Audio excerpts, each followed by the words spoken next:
अब्दुल सत्तार यांचा पीक विमा योजनेवरून सरकारला घरचा आहे रे. सरकारनं 1 रुपयात पीक विमा योजना बंद केली. शेतकऱ्यांनी करायचं काय, हा मुद्दा सत्तार उपस्थित करतायत.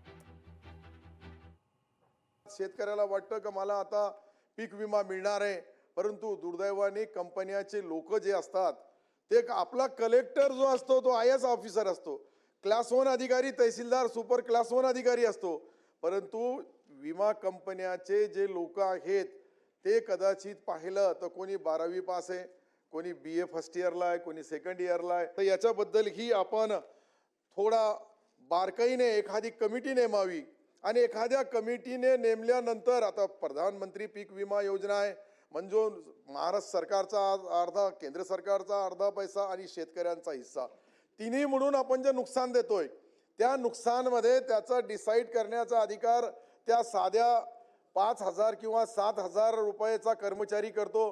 तो कधी कधी शेतकऱ्याशी चिरीमिरी करतो का. 1 रुपयामध्ये आम्ही पीक विमा तोही बंद झाला. आता सरकारला तो पैसा शेतकऱ्याला भरावा लागतं. 1 रुपया आपण त्यावेळेस नाम मात्र रजिस्ट्रेशन फीस ठेवली होती, याचीही नोंद घ्यावी. लोकशाही मराठी ऐका, पहा, जागरूक रहा.